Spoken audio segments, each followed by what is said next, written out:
Esiet sveicināti raidījumā Tavs auto. Kad vērosiet šo pārraidi savos viedekrānos, droši vien viss šis sniegs būs jau nokusis, vai vismaz lielākā daļa no tā. Tāds nu mums nepastāvīgs laiks, ielgusi gada laiku mīja. Pavasaris ir nācis šodien jau vairākas reizes, bet neviena no tām pagaidām nav uzkavējies uz palikšanu. Bet ir automobiļi, kuri par spīti dažādiem atjauninājumiem un uzfrišinājumiem ilgstoši un pārliecinoši uzkavējas pircēju iecienītāko spēkratu pulkā. Un par vienu no tādiem plašāk šajā reizē. Tā vien šķiet, ka skaitlis 3 ir laimīgais skaitlis šī modeļa dzīvē. Pirmkārt, Mazda 3 ražo kopš 2003. gada, kad tā aizstāja 323. sēriju.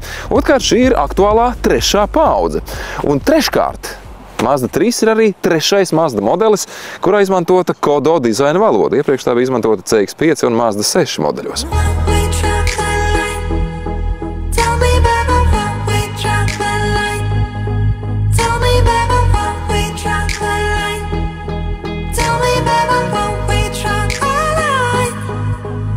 Šodien šo jaunākās paaudzes Mazda 3 nodosim vērtēšanā jaunietim, kurš, neskatoties uz savu vecumu, kopā ar poproka un elektroniskās mūzikas grupu Triānas Parks, ir paspējis iekarot Latvijas auditorijas uzticību un pat zināmu abrīdu. Pēc dalības lielākajos Latvijas mūzikas festivālos un starptautiskās konferencēs, kā arī vairāk kārtējiem centieniem nokļūt līdz Eirovīzijas skatuvei, šogad grupa ar dziesmu Line uzvarēja konkursā Supernova un maijā tik tiešām mēros ceļu uz lielo Eirovīziju. Kā atzīst viņi paši, jātic sapņiem, jo kādu dienu tie var piepildīties. Kristap, man tas gods. Čau, Gust. Mēs esam tagad jau lepni uzņemt gandrīz jau lielā konkursa uzvarētājs. Vienmēr jāizvirz augstu mērķi, ja? Bet nu paši esat jau latiņas kaut kādas virzījuši, vēl labāk jau tomēr neizrauties totalizatoru iekšējo. Es nezinu, ka mēs nācām uz Eirovīziju, mēs domājam, ka ja mēs tiksim uz Ukrainu, mēs jau būsim uzvarētāji. Un tad mēs tikām cauri Latvijas kārtē. Un apetīti pēc tam aug. Un Agnes man nāk klāt un viņa saka, klausies, Kristap, mums ir jāvinē Ukrainā. Mums vajag izdomāt kaut ko, mums ir jātiek tālāk un jāvinē, tāpēc redzēsim. Mazda 3 mūsu acu priekšā. Es ar šīs markas automobīļu. Es esmu braucis ar Mazdu, vienreiz braucis ar Mazda Stalinu un man ļoti patika. Ļoti viegli bija pierast pie viņa un vispār nobraukt to ceļu no Rīgas līdz Tallinai un atpakaļ nebija vispār nekāda problēma. Ceram, ka Kristapam neradīsies arī grūtības vadot šo auto ziemīgos ceļa apstākļos. Kā redzat, pavasaris, dienā, kad filmējām šo sižetu, mums bija sagādājis pārsteigumu un pārvērtis biķernieku kompleksās sporta bāzes trasi īstā ziemas poligonā. Tomēr tā vien šķiet, ka Kristapam nav bail no sniega. Ko var izslēgt? Rekur ir sporta refīms. Nu, mēģini. Kas notiks pagaidi? Šitā? Vai šitā? O, reku ietekās celtana lampi. Šauras vietiņa. Jā. Tāds slidens. Slidens gan burtiski, gan pārnestā nozīmē. Te ir jāskatās aciņu vaļā. Mēs tev esam sarūpējuši. Arī riepas. Esam tikuši garām. Nav viegli. Izaicinājums. Tavs auto ziemas tests. Un tā, kamēr Kristaps visai karstasinīgi pie Mazda 3 stūres mēģina nokausēt biķerniekos uzsnigušo sniegu, laiks nelielai tehniskajai pauzei. Kā jau minējām, šī ir modeļa Mazda 3 3. paudze, ar kuru gan jāteic esam kādu laiku jau pazīstami, tā kā ražošanā tā ir kopš 2014. gada, bet ražotājs to ir vizuāli un arī saturiski atsvaidzinājis, jeb uzfrišinājis. 2017. gada Mazda 3 ieguvusi jaunus dizaina vaipstus, izteiksmīgāku radiatoru resti, LED lukturus un aerodinamiskos elementus, kuri padara šo auto vizuāli sportiskāku un muskuļotāku. Krāsu paletē pievienotas jaunas virsbūves krāsas Soul Red un Machine Grey. Savukārt salonā acis piesaistīs jauna dizaina ar ādu apvilkta stūre, kura perfekti ieguļ rokās. Uzlabota multimediju sistēma, kā arī informatīvais tā saucamais head-up displays virs instrumentu paneļa. Tagad tas ir krāsains un papildināts ar ceļa zīmju atpazīšanas funkciju.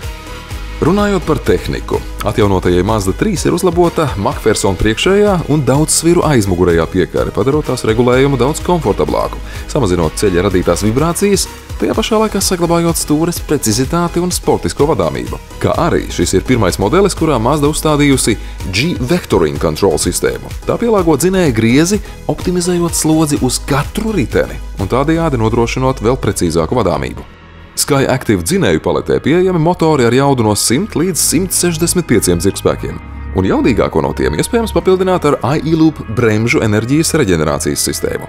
Piedāvājumā ir gan 6-pakāpju manuālās, gan automātiskās ātrumkārbas, kā arī vesela virkne aktīvās un pasīvās drošības sistēmu, tādas kā iActive Sense, aklās zonas uzraudzības sistēma, atpakaļgaitas brīdinājuma sistēma, joslas saglabāšanas palīgu sistēma un citas. Starta cena premium komplektācijā ir 18 750 eiro. Bet nu būs gana runāt par skaitļiem.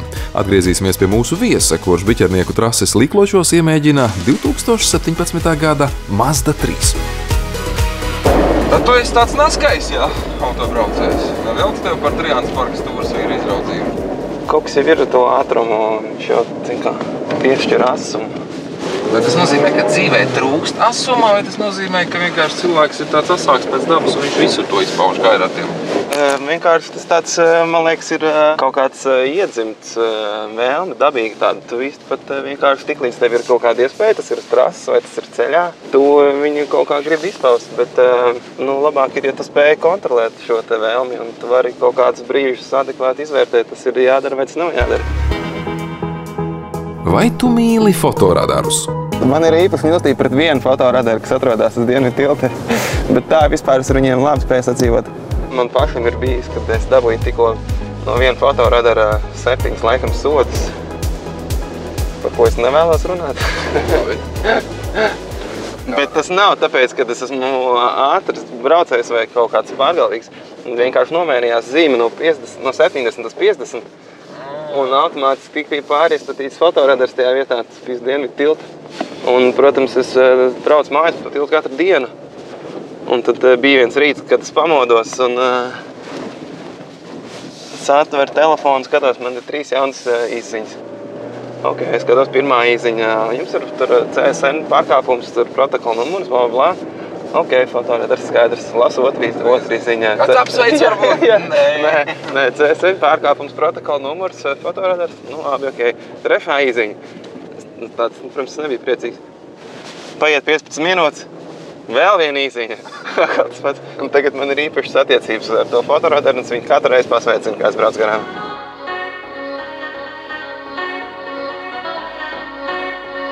Bet tas pirmā mirkli, kad sāk braukt, tā sajūta ir tāda, tu apsēdies un tā mašīna tev, man liekas, tad ērta, lēna un ļoti pilsētas vidē piemērota. Bet tajā brīdī, kad es ieslēdzu šo sporta režīmu un iespiedu gāzi grīdā, man domas pilnībā mainījās, tāpēc, ka tā mašīna ļoti labi spēja turēties ceļa pat šādos sniega apstākļos, un kad ir kupenes sniegs un kaut kādi bezceļa scenāriji, kur mašīna iet ātri un liekas šķērsām, viņa pārsteidzoši labi turējās ceļa un spēja izvilkt man no visām situācijām.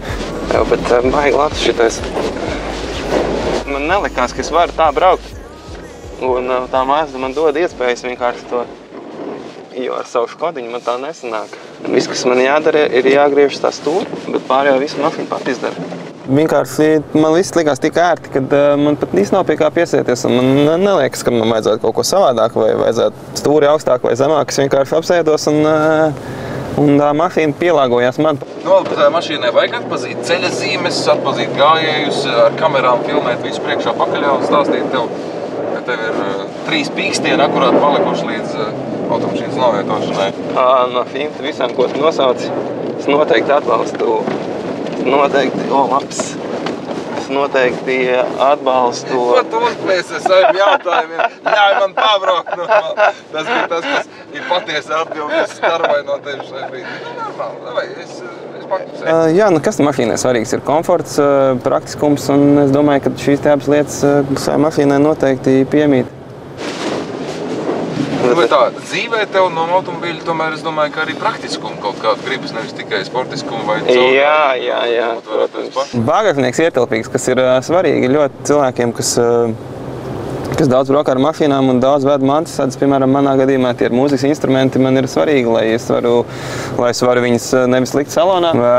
Citiem sēdeniem bieži vien nākas likt ģitāras salonā, tāpēc, ka tas bagāžnieks pārāk maziņš, bet ar šo mašīnu es zinu, ka es varētu visu salikt ar aizmugurē. Sniegi! Melns vai sarkans? Melns. Balts liekas pārāk uzmācīgs. Man patīk kaut kādas neitrālākas lietas, atreiz melns liekas dziļāks un melnā var daudz lietas atrast īstenībā vairāk. Balts pat tagad sniegs, balts spiež acīs un ir nogurdinošs. Roks vai pops? Roks un pops noteikti pilnīgi. Ja starp melnu un baltu var izvēlēties, tad šīs divas kategorijas, kuras es redzu, viņas abas pilnīgi noteikti sasaistītas ir īpaši mūsdienās. Ja varbūt kādreiz kaut kā tas dalījās 80. gados īpaši, kad bija rock mūzika atsevišķi, Metallica un Slayer un citas grupas un popmūzika, tad bija nodalīts, tad tagad pilnīgi noteikti tas viss ir sagājis jau roku rokā un vairs pat nav tādas robežas, kur beidzās rock mūzika un kur sākās popmūzika. Man pat neliekas, ka es braucu ar vieglo mašīnu. Man liekas, ka es braucu vai nu ar kaut kādu rallija krosa bobiku. Pasties, varat būt. Mazliet trīs negaidīts komplements. Iet vienkārši cauri visam.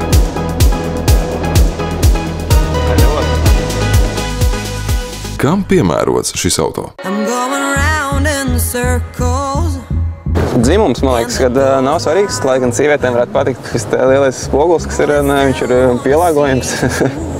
Bet es pilnīgi noteikti varētu šādu mašīnu braukt, un viņa atbilst visām manām prasībām, kas viņa ir ietilpīga. Viņas, domāju, maz degvielu tērē, un viņa labi iet un labi izskatās, un ir galvenokārt ērti viņā sēdēt un uzturēties ir patīkami. Salons nav uzmācīgs, ļoti ieturēts, un nav sajūta, kad es brauktu ar kaut ko, kas man neuzrunātu.